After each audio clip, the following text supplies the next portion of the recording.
there, it's Kevin with RogueDeckBuilder.com here with this week's episode of the FNM Spotlight. This week we're going to be playing Frontier at my store. I apologize for the cracky voice. I'm a little bit under the weather. This is my first real tournament that I'm going to be playing with Frontier, and instead of really spiking it up, I thought I would go to more of a Kevin card, more of a theme of Rogue Deck Builder, and see if we can get Waste Not to work in the Frontier format. Now, this deck is going to be basically a creature-less deck, with Cryptbreaker being the only creature in the deck. There are definitely some other options. Like, it took me forever to come up with this particular build, just because we have a ton of really sweet cards in Frontier to work with Waste Not, and a lot of different ways we can go with cards like Dark Deal. So first I start out with like a Prized Amalgam build with Jason Prized Amalgam, and then there were some pretty sweet interactions. I'll show you those later. Just with the Prized Amalgam in Frontier, which is really I shake my head. I mean, I scratch my head just that no one's built a Prized Amalgam deck yet. With Cathartic Reunion, Tormenting Voice, Jace, Dark Deal, for example, tons of cards that really are good in the format for getting a lot of Prized Amalgams into the graveyard. I'm thinking a Dredge type based deck might be very viable in the format. So again, this is just going off. A lot of my videos have been Frontier centered. I think that it's wide open. I think the stale and modern, of course, are still very stale. So I'm going to give Frontier a shot for the next few months. So anywho, this is going to be a lot of discard in the deck. There, I thought about running a few other discard type cards. I like the Whispers of Emrakul just because it hits perfectly off of the Waste Not. So the Waste Not will generate 2 mana whenever they discard a land card, and then Whispers of Emrakul makes them discard a card at random. And random is huge in this format because there's a lot of cards that are just okay, or in this case, pretty much dead versus our deck. If they have any sort of just creature removal spells, they're going to be often pretty dead versus our deck, as we don't run any creatures. So the Whisper Emrakul making them discard something at random is just pretty backbreaking if it hits the card that they're trying to get to really win the game. And then if you have Delirium, that was my biggest problem, is it was very hard for this deck to get Delirium. Then they have to discard 2 cards at random. So I'm still thinking the best discard cards in the format are going to be Collective Brutality and Kolaghan's Command. Kolaghan's Command because it's instant speed and it has Destroy an Artifact, 2 damage to target creature player, or return a creature card from your graveyard or hand. So with Cryptbreaker, that's actually pretty good. It's a way to get back Cryptbreakers, and at that point, if you have 2 zombies from the Waste Not out, it's going to be something that you can easily tap to draw cards. I think Cryptbreaker is just too good in this deck not to play. And then Collective Brutality is really good because it allows us to gain some life, which is going to be a little bit of a problem with this deck having a lot of fetch lands. I have Estus Extraction in the sideboard for that reason too. I'm not sure if I need to run any more other life gain. We have Kalitas in the sideboard, but the Collective Brutality, usually what you're going to do is either kill off a Jace. There actually is quite a few creatures that you can kill off early with Collective Brutality and gain the life.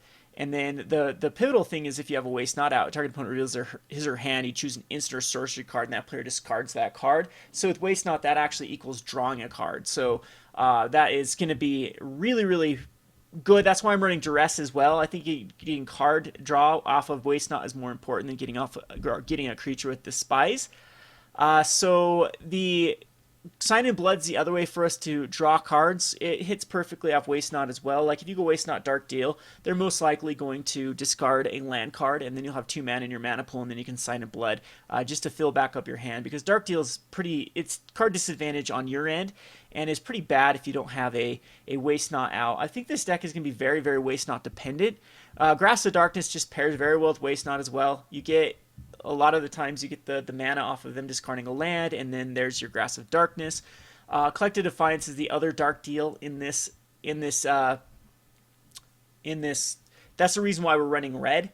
It says target player discards all the cards in their hand, then draws that many cards. So off a turn 2 Waste Not, turn 3 Collective Defiance, that's huge. If they have like 5 cards in their hand, you're going to get 5 activations off of Waste Not. None of them are bad here. If you on your turn 3, for example, if they discard a few lands, then you get 4 mana, 2 mana, 4 mana, 6 mana in your mana pool, and then that's like a Dark Deal or a Collective Brutality, or just dropping everything in your hand, and then being able to rinse and repeat, because Collective Defiance and Dark Deal both fill back up their opponent's hand.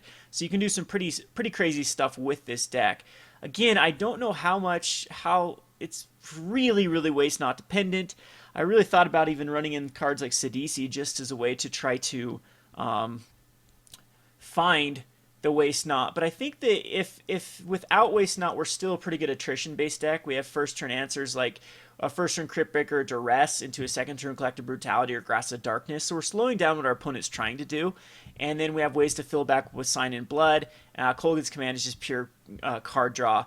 But it is pretty necessary to get to that waste not. I'm thinking about just putting in a Liliana just as another way for us to at least have a threat on board. Liliana's pretty decent versus there are a lot of humans-based decks running around. It doesn't kill a lot of things in the Frontier format, but I mean it's just not nearly as backbreaking as it is in Standard. But I think it does hit enough things that Liliana is something that we could definitely think about putting in here. Speaking of Liliana, we do have Liliana Vess. I just thought I'd put one in as a way. Maybe Obnixilus is better in this slot, but the target player discards a card is relevant.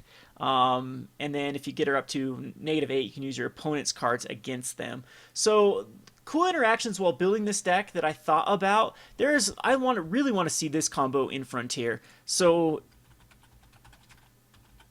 this was another route that I tried to go down, was the Insolent Neonut with the Liliana Heretic Healer. This just seems like a really good combo. So Liliana Heretic Healer says whenever non-token creature control dies, exile and bring it back, and you get a 2/2 zombie. And as well as Liliana Defiant Necromancer, which is basically this format's sort of, I don't know, it doesn't have this each player sacrifice or target player sacks a creature. It does have each player discards a card, and then you return a non-legendary creature card with converted mana cost X back from your graveyard. So what I really thought about this card is it's pretty sweet with Prized Amalgam and Insolent Neonut, and then you can actually return the Insolent Neonut back. So you flip, you go first turn Insolent Neonut or something like, or even like Smuggler's Copter can be in that, and then third turn you cast Liliana. Hopefully you've looted some Prized Amalgams. So there you go. First turn Instant Neonut, second turn Cathartic Reunion, for example. Ditch some Prized Amalgams. Third turn Liliana, sacrifice the Instant Neonut. It flips Liliana. Then hopefully you have, then you can return the Instant Neonut back from your graveyard to your hand, which should trigger off the Prized Amalgam, or into the battlefield, which should trigger off the Prized Amalgams back from your graveyard. You still have a Liliana on 2 loyalty counters. You have Prized Amalgams out. You have a 2/2 black zombie creature token and another Instant Neonut out. And so that's definitely a deck that's in the progress, this Liliana Heretic Healer. And it'd be another way to build around Waste Not. If not, Waste Not could go in the sideboard. What I really like about Waste Not is it's just a really good counter to both Smuggler's Copter and Jace. So there's a lot of loot type cards in the format, and Waste Not can punish your opponent for discarding cards. And so Jace, they have to be kind of careful. Do they want you to draw a card? Do they want you to add 2 mana to your mana pool? Do they want you to... I mean, there's just a lot of things that Waste Not... the value that Waste Not gets versus Jace and Smuggler's Copter. So enchantments are a little bit rougher to kill. There are people that are playing a lot of Jamoko's Command, so Waste Not can fall victim to that. But yeah, so I've got the other brew definitely on my scopes. I thought I'd just like keep it simple and try for a Waste Not type strategy. This card is going to get much better with the more sets printed.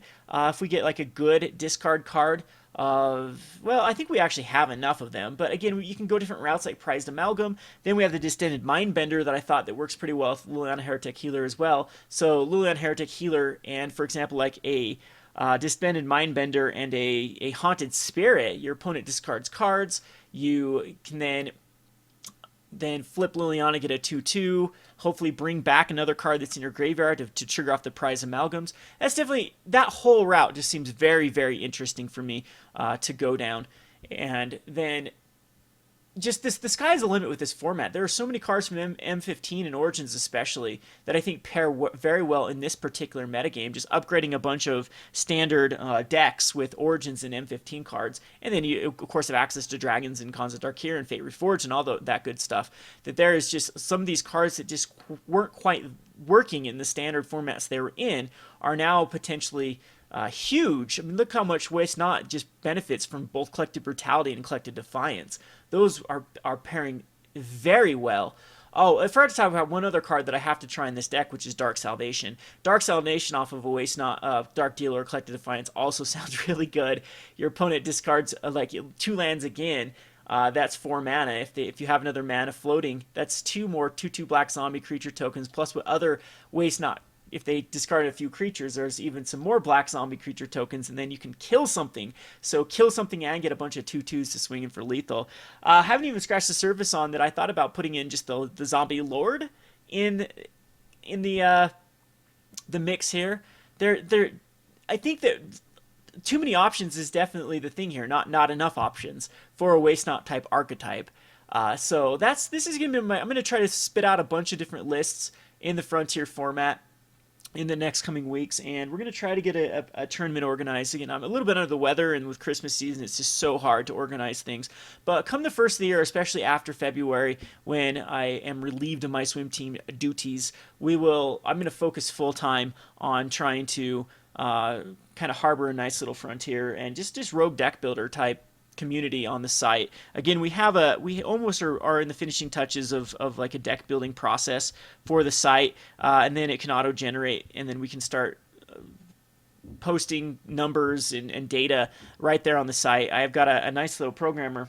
Shout out to Mara for all of her work, and then Greg and Wally. We can all put our minds together and hopefully create something special over at roguedeckbuilder.com. So if you're interested in like writing articles for Frontier or any other format for that, by any means, just shoot me an email after February. I know I've received some emails lately, and I just do not have time to respond. I don't have time to really do much.